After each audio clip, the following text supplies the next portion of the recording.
भोरवे में नदिया नहाइला, आदित मनाइला हो, बाबा फुलवा अक्षतवा चढ़ाइला, सब गुण गाइला हो। लोक आस्था का महान पर्व छठ की कोशी आलोक न्यूज़ देखने वाले तमाम दर्शकों को हार्दिक हार्दिक शुभकामनाएं। लोक आस्था का महान पर्व हर साल की भांति इस साल भी बड़ी ही धूमधाम से मनाया जा रहा है। हम न्यूज़ चैनलों के माध्यम से, पेपर के माध्यम से हर जानकारियां प्राप्त कर रहे हैं। हालांकि सरकार के द्वारा कई राज्यों में सार्वजनिक जगहों पर पाबंदी लगा दी गई है कि आप छठ वहाँ पर नहीं कर सकते हैं। हालांकि बंगाल में आप देख सकते हैं, दिल्ली में, मुंबई में, यहाँ पर सार्वजनिक स्थानों पर बैन कर दिया गया है छठ पर्व को लेकर। लेकिन अपने पूर्णिया में बड़ी धूमधाम से मनाया जा रहा है छठ घाटों को सजाया जा रहा है। किस तरह देख सकते हैं आप, किस तरह अपने तालाब में जहाँ पर छठ व्रती छठ करती हैं उसको किस तरह साफ सफाई हो रही है वो भी की जा रही है। हालांकि साल में एक बार छठ पूजा आता है और खासकर बिहार में यह त्यौहार बड़ी धूमधाम से मनाया जाता है। साल भर जो कई राज्यों में रहते हैं, प्रदेश में रहते हैं, काम करते हैं, वो अपने घर छठ पर्व में आते हैं, अपने परिवार के साथ खुशहालियाँ बांटते हैं।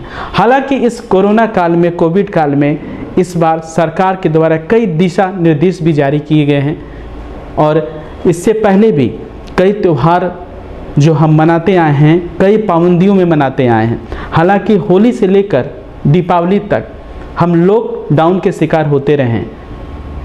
कई जगह सार्वजनिक स्थानों पर जो है दूरी बनाकर हम रखे हैं। दुर्गा पूजा में देखिए मेले का आयोजन नहीं किया गया और कई भी त्यौहार आए उसमें भी हम वंचित रहें। हालांकि ये छठ का त्यौहार होता है, इसमें काफ़ी भीड़ होती है, नदी घाटों पर भीड़ होती है, तालाब के किनारे में भीड़ होती हैं। सब उगते हुए सूर्य को अर्घ देने आते हैं, डूबते हुए सूर्य को अर्घ देकर जो अपने में द्वेष हैं उसको समाप्त करने आते हैं। काफ़ी भीड़ होती है। सरकार ने फिर से जो है कोरोना काल को ख़त्म कर दिया है, फिर से सार्वजनिक कर दिया है कई जगह को। हालांकि स्कूल बंद है, कई चीज़ें बंद हैं, इसके बावजूद भी जो है बाज़ारें खुली हुई हैं और जो है छठ व्रती आप देखेंगे किस तरह सामग्री खरीद रही हैं, पूजा की सामग्री खरीदती हुई दिख रही हैं और महंगाई होने के बावजूद भी आस्था पे कोई भारी नहीं पड़ रहा है। लेकिन हम कोशी आलोक न्यूज़ के माध्यम से तमाम दर्शकों को, छठ व्रतियों को अपील करना चाहेंगे कि जो सावधानी सरकार के द्वारा बताई गई है, गाइडलाइंस जारी की गई है, आप उसका पालन करें। 2 गज की दूरी का पालन करें। छठ घाट पर जब आप अपने परिवार वालों के साथ छठ मनाएंगे, बहुत अगल बगल में रहेंगे, काफ़ी नज़दीकियाँ रहेंगी, उस समय आपको काफ़ी सावधानी बरतनी है जिससे कोविड का खतरा घट सके। जब छींक आए तो आप रुमाल से मुंह पर ढककर छींक करें। अगर आपके पास रुमाल नहीं है तो इस तरह करके छींक करें जिससे छींक किसी दूसरे इंसान तक नहीं पहुंच सके, जिससे कोविड का खतरा कम हो सकेगा। सरकार प्रयास कर रही है कि जल्द से जल्द कोविड का इंजेक्शन हमारे यहाँ आए जिससे हम कोविड को हराने में सफल हो सकेंगे और प्रयास भी जारी है और प्रयास कब तक सफल होती है वो तो आने वाला दिन ही बताएगा।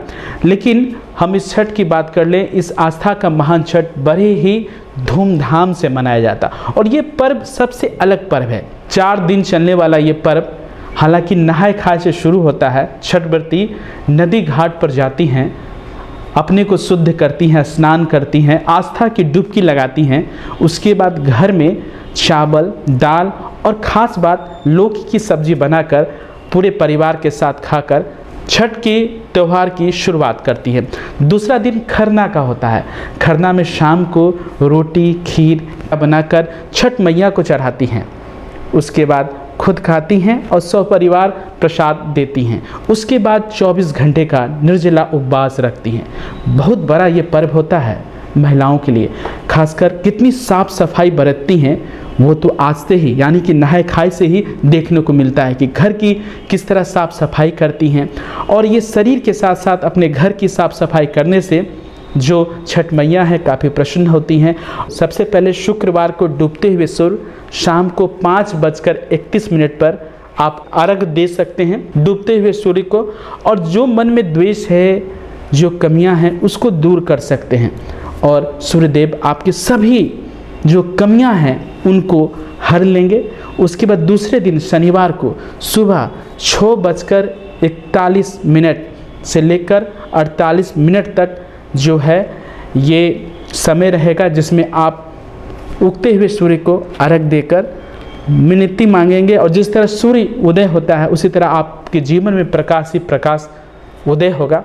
आप भगवान भास्कर आदित्यनाथ को ओम सूर्याय नमः, भास्कराय नमः, आदित्याय नमः कहकर आप जो भी मांगेंगे आपको सूर्यदेव वो देंगे। तो हम फिर से तमाम दर्शकों को जो हमें कोशी आलोक के माध्यम से देख रहे हैं, हम कहेंगे कि छठ पर्व आप बड़ी धूमधाम से मनाएं, साफ सफाई रखें, साथ में जो अभी कोविड महामारी पूरी तरह खत्म नहीं हुई है उस पर ध्यान दें और कुछ सावधानियों को फिर से हम बताएंगे कि आप उसको बरतें। दूरी बनाकर रखें, रुमाल रखें, जब भी छींक आए तो रुमाल से उसे आप छींक को रुमाल में लें और गर्म पानी का नित्य प्रयोग करें। सबसे बड़ा फ़ायदा होता है गर्म पानी का, घर में गर्म पानी पिए। और कई सावधानी है जो सरकार के द्वारा गाइडलाइन बार बार आती है हम उनका पालन करें, तभी जाकर इस छठ पर्व को हम सही तरीके से मनाकर इस कोविड की बीमारी को भगा सकते हैं, कोरोना महामारी पर विजय प्राप्त कर सकते हैं। हम फिर से तमाम दर्शकों को तहे दिल से शुक्रिया अदा करेंगे, धन्यवाद करेंगे। आप इसी तरह धूमधाम से छठ मनाएं और अपने परिवार को समय दें। धन्यवाद।